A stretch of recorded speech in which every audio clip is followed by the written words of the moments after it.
के ऊपर हम बात करेंगे बिटकॉइन के बारे में, साथ ही में हम यहाँ पर डिटेल्स में बात करेंगे वॉजरेक्स के बारे में कि इस टाइम पे एग्जैक्टली वॉजरेक्स में क्या हो रहा है। और बाकी यहाँ पर ना मैं आप सबसे रिक्वेस्ट यही करूँगा कि अगर आप पहली बार चैनल पे विजिट करो, अगर आपने अभी तक चैनल को सब्सक्राइब नहीं किया तो ज़रूर से कर लेना। एंड मोस्ट इंपॉर्टेंटली जितने भी लोग वीडियोस देख रहे हो जो क्रिप्टो के ऊपर एक्टिव हो, तो आपको मैं यही सजेस्ट करूंगा कि टेलीग्राम को ज़रूर से ज्वाइन करना। टेलीग्राम का लिंक मैंने डिस्क्रिप्शन में डाल दिया है। फ्री ऑफ कॉस्ट में डेली बेसिस में आपको चार्ट एनालिसिस मिलेगा, उसके बाद आपको फ्यूचर सिग्नल मिलेगा एंड अलोंग विद दैट जो भी न्यूज़ एंड अपडेट्स होगी वो भी आपको हमारे चैनल पे देखने को मिल जाएगा। Everything will be in A free of cost. ठीक है, ज्वाइन करना चाहते हो लिंक डिस्क्रिप्शन में है, वहाँ से जाके ज़रूर से ज्वाइन भी कर लेना। ठीक है, सबसे पहले यहाँ पर अगर मैं आता हूँ ना वॉजरेक्स के बारे में कि एग्जैक्टली वॉजरेक्स अभी इस टाइम पे क्या कर रहा है, तो वॉजरेक्स का अभी इस टाइम पे एक टाउन हॉल सेशन चल रहा है। आई होप कि आप में से बहुत सारे लोगों ने उस टाउन हॉल सेशन को भी ज्वाइन किया होगा। 12 फरवरी 5:30 PM IST यानी कि 5:30 PM अभी से यहाँ पर कुछ टाइम बाद ये जो टाउन हॉल है वो स्टार्ट होगी। राइट नाउ अभी भी चल रहा है, तो उस टाउन हॉल पे जाके अगर आप ज्वाइन करना चाहते हो तो उस टाउन हॉल पे ज्वाइन करना। कहाँ पे आपको देखने को मिलेगा, ये वॉजरेक्स का जो यूट्यूब चैनल है, वॉजरेक्स इंडिया यूट्यूब चैनल, उसमें आपको देखने को मिल जाएगा। तो टाउन हॉल में एक्चुअल में होता क्या है मैं आपको डिटेल्स में बता देता हूँ। अगर आप कुछ लेजिटिमेट क्वेश्चंस पूछोगे, लाइक आपके पास कोई भी एक वैलिड क्वेश्चन होगी, उस क्वेश्चन का अगर आप पूछोगे तो वहाँ पे उस क्वेश्चन के आंसर नहीं की जाती है। बाकी जो भी फालतू के क्वेश्चंस है उन क्वेश्चंस को अटेंशन दी जाती है फ्रॉम द वेरी बिगिनिंग। ये 6th टाउन हॉल है। मैं तो first, second, third in town halls में मैं भी था, जहाँ पे मैंने बहुत सारे क्वेश्चंस पूछे थे, लेकिन कोई भी क्वेश्चन का आंसर मुझे नहीं मिला है। ठीक है, क्योंकि मेरे जो क्वेश्चंस थे वो एक लेजिटिमेट क्वेश्चंस थे। बाकी अगर आप लेजिट क्वेश्चन करते हो तो उन क्वेश्चंस के आंसर मिलने की चांसेस बहुत कम है। फिर भी अगर आप ज्वाइन करना चाहते हो वॉजरेक्स टाउन हॉल को तो ज़रूर से ज्वाइन करना। लाइव आपको यूट्यूब में देखने को मिल जाएगा 5:30 PM इंडियन स्टैंडर्ड टाइम में। ठीक है, अभी से लेके 5 to 10 मिनट्स के बाद ये स्टार्ट हो जाएगा। ज्वाइन करना चाहते हो तो ज़रूर से ज्वाइन भी कर लेना। अभी क्वेश्चन आता है कि एग्जैक्टली जो रीबैलेंसिंग हुई है, अभी इस टाइम पे रीबैलेंसिंग के बाद कितने फंड्स लोगों को मिल रहे। तो मैंने आप सबको यहाँ पर बताया था लास्ट वीडियो में भी कि आप मुझे कमेंट्स में बताओ कि आपको कितने % फंड्स मिले हैं। ठीक है, कुछ पर्सनल मैसेजेस मेरे पास आए हैं जिनको similar kind of 78%, 80% similar kind of यहाँ पर उनको फंड्स मिले हैं रिफंड में। तो आपको कितना मिला है आप लोग मुझे कमेंट्स में बताना, ताकि बाकी लोगों को भी आइडिया मिले कि किसी को कम किसी को ज़्यादा तो नहीं मिला है ना, सबको इक्वली डिस्ट्रीब्यूट हुई है ना। वो चीज़ हम देख सकते हैं अगर आप कॉमेंट सेक्शन में ये चीज़ क्लैरिफाई करोगे तो। ठीक है, तो यहाँ पे देखोगे तो investing.com ने एक आर्टिकल यहाँ पर पोस्ट किया है जहाँ पर उन्होंने बताया कि WazirX offers hack victims 85% refund following rebalancing. तो रीबैलेंसिंग में यहाँ पर 85% यहाँ पर वो अभी इस टाइम पे रिफंड कर रहे हैं। जो रिमेनिंग फंड्स है उन फंड्स का कोई भी रिफंड नहीं हो रहा है। ठीक है, तो अभी इस टाइम पे right now what I am thinking about of WazirX this things is that कि वॉजरेक्स को इतने दिन हो चुके हैं ऑलरेडी, 7 to 8 मंथ्स ऑलरेडी हो चुके हैं। तो इनमें से अभी तक वॉजरेक्स ने जो भी यहाँ पर रेजोल्यूशन अभी तक लोगों को प्रोवाइड नहीं की है।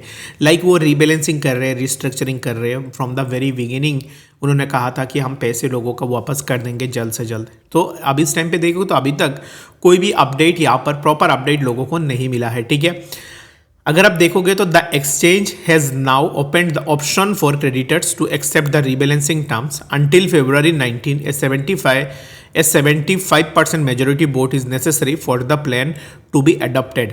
अभी जो रिस्ट्रक्चरिंग जो प्रोसेस है उस प्रोसेस में 75% मेजोरिटी वोट चाहिए। अगर आप सपोर्ट नहीं करते हो रिस्ट्रक्चरिंग रीबैलेंसिंग को, दैट मीन्स कि वो क्या करेंगे, आपको पैसे नहीं देंगे। और उसका जो लास्ट डेट है वो होगा 19 फरवरी। आज चल रहा है 12 फरवरी, यानी कि 5 to 6 डेज ऑलरेडी बाकी है। बिफोर द 19 फरवरी आपको रिस्ट्रक्चरिंग में अपना इनपुट देना पड़ेगा। If you failed to provide your vote, like 75% से नीचे अगर वोट आती है, दैट मीन्स कि रिस्ट्रक्चरिंग एंड रीबैलेंसिंग नहीं होगी। और यहाँ पर मेरा एक क्वेश्चन ये है, 75% मेजोरिटी लोग अगर वोट भी करेंगे, अगर वो येस में भी जाएंगे, भाई ये लोगों की खुद की हार्ड अर्न मनी है। ऐसा नहीं है कि आप ये डिस्ट्रीब्यूट कर रहे हो या ड्रॉप के तौर पे आप लोगों को फ्री ऑफ कॉस्ट में दे रहे हो। तो इन दैट केस मुझे लगता है कि चलो ठीक है, ये फ्री में कुछ चीज़ें लोगों को बांट रहे हैं, तो इन दैट केस वो कर सकते हैं ऐसे चीज़ें। बाकी अब लोगों के पैसे आपके पास पड़े हुए हैं, जो लोगों के हार्ड अर्न मनी है वो आपके पास है। वही पैसे लेने के लिए अगर लोगों को इतनी चीज़ें करनी पड़े तो then what's the point of putting money on your exchanges. ये तो एक सिंपल सी क्वेश्चन है ना कि अगर मैंने अपने पैसे आपके पास रखे हुए हैं तो मुझे अपने ज़रूरत के टाइम पे आपसे मुझे पैसे लेनी है तो आपको वो मुझे दे देनी चाहिए थी। लेकिन इन दैट केस क्यों आप ऐसे यहाँ पर कॉम्प्लिकेशन खड़ा कर रहे हो, जहाँ पे लोगों को बता रहे हो कि नहीं आप ये यहाँ पे साइन करो, यहाँ पे एग्री करो, फिर जाके हम आपको पैसे देंगे। तो जब भी सिमिलर काइंड ऑफ यहाँ पर ना कंट्रोवर्सीज आती है तो यहाँ पे ना हमें एक चीज़ इंडिकेशन मिलती है, वो यही है कि पैसे जब भी आप किसी भी एक्सचेंज पे रखो उससे पहले खुद के एंड से डिसाइड करो कि उस एक्सचेंज के ऊपर आप ट्रस्ट कर सकते हो या नहीं। वज्रेक्स में केस में ही देख लो कि पैसे आपने अपने खून पसीने के पैसे लगाए थे, तो अब इस टाइम पे वही पैसे लेने के लिए आपको वोटिंग करनी पड़ेगी, वेट करनी पड़ेगी, बहुत सारी चीज़ें आपको करना पड़ेगा, उसके बाद जाके ही आपको अपने हार्ड अर्न मनी मिलेंगे। ठीक है, अगर आप देखोगे जैसे मैंने पहले भी बताया था कि वज्रेक्स अभी और भी अपने बिजनेसेस लेके आ रहा है, जहाँ पर डेक्स आएगी, टोकन आएगी, बहुत सारी चीज़ें वो लेके आएंगे आने वाले टाइम में मार्केट में, जहाँ पे वो बता रहा है कि लोगों को रिफंड देने की हम कोशिश करेंगे उन चीज़ों से। ठीक है, अभी जो पैसे भाई तुम्हारे पास बचे हुए हैं ना, ऑलमोस्ट आपने 8 to 9 मंथ्स लगा दिए हैं लोगों को वो पैसे रिफंड करने के लिए। तो right now it's the high time to bring back the users money, जो भी उनके पैसे थे वो पैसे आप दे सकते हो। ऑन टॉप ऑफ दैट, अगर आप भूल गए होंगे तो मैं आपको बता देता हूँ कि वज्रेक्स ने सिर्फ ये पैसे रुक के नहीं रखा हुआ है। आपके और हमारे जो भी फंड्स वज्रेक्स पे फंसे हुए थे, उन फंड्स में से वज्रेक्स ने नियर अराउंड 600 CR के आसपास वज्रेक्स ने यूज कर लिया है for their own personal expenses. अगर आप ये चीज़ सोचोगे, हमें क्या होती है कि कोई भी गरीब बंदा अगर हमसे 2 भी रुपया ले ले तो इन दैट केस हम बहुत ज़्यादा हाइपर हो जाते हैं कि क्यों तुमने हमारे पैसे ले लिए हैं। इन द केस ऑफ वज्रेक्स उसने पहले लिया है 150 CR के आसपास, उसके बाद दिया है 100 CR के आसपास इन the name of legal battle. अरे भाई आप एक कंपनी हो, आपने इतने पैसे कमाए हैं मार्केट से, बुल रैली में आपने इतना पैसा कमाया, आपने WRX टोकन की स्कैम से इतने पैसे कमाए, तो अब इस टाइम पे क्यों आप लोगों के पैसे क्यों ले रहे हो फॉर योर ओन बेनिफिट। जो लीगल कंप्लायंसेस है, जो लीगल बैटल है, वो एक्सचेंज को खुद के एंड से लड़नी चाहिए, ना कि यूजर्स के पॉकेट से आप पैसे ले रहे हो। उसके बाद वज्रेक्स ने एक बहाना बनाया कि अभी इस टाइम पे हम ना एक डेक्स लेके आएंगे, उससे आपके जो लॉस है उसको रिकवर करेंगे।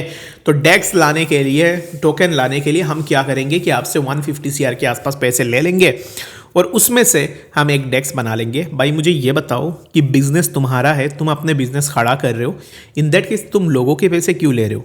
ठीक है, तो ये चीज़ ना बहुत ही ज़्यादा स्ट्रेंज है। ठीक है, लोग क्या करते हैं कि मार्केट में मान लो कि किसी ने अगर उनसे $50 भी ले ली तो लोगों में बहुत ज़्यादा हाइपर देखने को मिलती है कि इसने मेरे से 50 ले लिया, इसने मेरे से 20 ले लिया।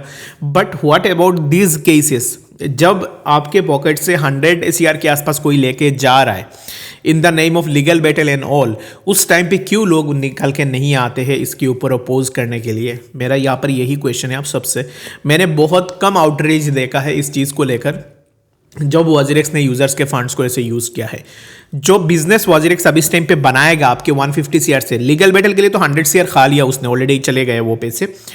कॉइन स्विच को दे दिया 150 CR के आसपास, क्योंकि coin switch is also an exchange, वो कोर्ट में जाएंगे, लड़ेंगे, तो उसमें यहाँ पर बहुत लॉस हो जाएगा वज्रेक्स को। तो उन्होंने क्या किया कि चुपचाप से कुछ पैसे निकाल लिया है यूज़र के फंड से, ताकि वो कॉइन स्विच का मुंह बंद करे। ठीक है, वो भी चीज़ें हो गई है। अभी रही बात कि अब डेक्स लेके आ रहे हो, डेक्स लेके आ रहे हो, ये किसके लिए लेके आ रहे हो। तुम बिजनेस बनाओगे उस चीज़ से, तुम अपने बिजनेस के लिए, अपने फ़ायदे के लिए तुम लोगों को क्यों यूज़ करोगे। अगर मैं अपना कुछ भी बिजनेस स्टैब्लिश कर रहा हूँ, इन दैट केस उसमें तो मेरे पैसे होने चाहिए ना भाई, ना कि मैं अपने यूज़र्स के पैसे ले रहा हूँ, उनको बिना बता के उनका पैसे लेके मैं अपना बिजनेस स्टार्ट कर रहा हूँ। ऐसे होता तो फिर हर कोई बिजनेस कर लेता, किसी को दिक्कत ही नहीं आती कोई भी बिजनेस स्टार्ट करने में। तो वज्रेक्स ने क्या किया है कि यूजर्स के ये हैक, इस हैक में सबसे ज़्यादा फायदा अगर किसी को हुआ है ना, तो वो हुआ है वज्रेक्स को, ना कि किसी और को, क्योंकि उन्होंने इतने फंड्स ले लिए हैं यूजर्स से in the name of legal battle, in the name of starting a new business, in the name of giving money back to CoinSwitch. तो ऐसे करके इन्होंने जितना फंड्स यूजर से लिया है ना, तो यहाँ से सबसे ज़्यादा बेनिफिशियल कौन है बताए, वज्रेक्स ही बेनिफिशियल है इस पार्टिकुलर हैक से। हैक में लॉस किसका हुआ है, आपका और मेरे जितने भी लोग हैं उनका लॉस हुआ है, लेकिन एक्चुअल में प्रॉफिट किसने किया है, प्रॉफिट क्या है वज्रेक्स ने। अब मानो या ना मानो, मुझे कमेंट्स में बताना कि इस चीज़ को लेकर आप क्या सोचते हो और आपका क्या ओपिनियन है इन चीज़ों को लेकर। ठीक है, तो आई होप ये बातें समझ में आई होगी। बाकी इन चीज़ों के ऊपर ना मैं ईच एंड एवरी वीडियोज़ के ऊपर बात करूंगा। Reason being 100 CR is not a small amount, कि आप एज ए कंपनी इतने पैसे कमा रहे थे और एक चीज़ आप चाहो तो ये भी क्वेश्चन उठा सकते हो, वजीरेक्स जब पैसे कमा रहा था मार्केट से, वजीरेक्स ने बहुत पैसे कमाए गाइस इंडियन मार्केट में। अगर किसी क्रिप्टो एक्सचेंज का हाइप था किसी टाइम पे, वो था वजीरेक्स। इवन तो बाइनेंस से भी ज़्यादा पॉपुलैरिटी वजीरेक्स की थी, क्योंकि मैं जब भी मार्केट में आया था उस टाइम पे मैंने सबसे पहले वजीरेक्स का नाम ही सुना है मार्केट में, ठीक है। तो सोच लो कि वजीरेक्स ने कितने पैसे कमाए हैं, और सिर्फ ट्रेडिंग फीस से नहीं, एक एक्सचेंज में किसी भी कॉइन का अगर लिस्टिंग होती है ना, तो उस लिस्टिंग में से एक्सचेंजेस बहुत अच्छा खासा पैसे कमाते हैं। तो यहाँ पे भी सोच लो कि कितना पैसे वजीरेक्स ने कमाया होगा वजीरेक्स एक्सचेंज से। उनके पास पैसे है, कोई डाउट नहीं, उन्होंने बहुत अच्छा खासा पैसे कमाया, उनके पास पैसे है, बट उनको एक स्कोप दिखी कि यूज़र्स को हम लूट सकते हैं, यहाँ पे यूज़र्स से पैसे ले सकते हैं, तो इसलिए उन्होंने लिया है। और सबसे बड़ी प्रॉब्लम क्या है कि हमारे जो इंडियन यूज़र्स है ये बोलते नहीं है, ठीक है, इनकी बोलती बंद हो जाती है उस टाइम पे जब कोई भी बड़े इंस्टीट्यूट उनसे पैसे ले लेती है। इन दैट केस वो कुछ भी नहीं बोलते। अगर कोई भी यहाँ पर उनसे थोड़ा भी पैसा ले ले तो इन दैट केस वो बात करते हैं, लेकिन जब उनका 1100 CR 150 CR के आसपास चली जाती है, इन दैट केस वो ज़्यादा इसको रीच आउट नहीं करते। मुझे नहीं पता कि एग्जैक्टली क्या रीज़न है। अगर कोई एक भी पैसे ले ले उसमें हमें बात करनी चाहिए, नो डाउट, बट जब इतनी बड़ी अमाउंट में कोई पैसे लेके जा रहा है, in that case why wouldn't we talk about all this things. मेरे ट्विटर में भी बिल्कुल भी नहीं देखा है, और ये चीज़ मैं रेगुलर बेसिस में बात करूंगा। Reason being, for a exchange तुमने इतने पैसे कमाए और फिर भी तुमने इतने पैसे क्यों यूजर से लूट लिया है, ठीक है। अगर तुम डेक्स बना रहे हो, ऐसे तो बिजनेस मैं भी चला सकता हूँ भाई, कि लोगों से पैसे ले लिया और लोगों को बताया कि यहाँ से मैं एक बिजनेस स्टार्ट कर रहा हूँ, तो उसका क्या भरोसा है कि तुम्हारा ये जो बिजनेस तुम स्टार्ट कर रहे हो उस बिजनेस में प्रॉफिट होगी। कौन ऐसे रहेगा जो वजीरेक्स की प्रोडक्ट्स को यूज़ करेगा आफ्टर दिस हैक? मुझे तो अगर आप पर्सनली पूछोगे तो मैं तो नहीं जा रहा हूँ वजीरेक्स में किसी भी प्रोडक्ट में, ठीक है। बाकी आप मुझे बताना कि एग्जैक्टली आपका क्या ओपिनियन रहती है इस चीज़ को लेकर। तो अभी बात करते हैं बीटीसी के बारे में कि एग्जैक्टली बीटीसी में क्या मूव हो रहा है। तो राइट नाउ बीटीसी एक साइडवेज कंसोलिडेशन में है, जहाँ पर बीटीसी में हमें कोई भी ज़्यादा इंपल्सिव मूवमेंट देखने को नहीं मिल रहा है। And what I am expecting is that कि बीटीसी अभी जहाँ पे चल रहा है यहाँ से कंटिन्यूड ग्रोथ बीटीसी में मैं एक्सपेक्ट कर रहा हूँ।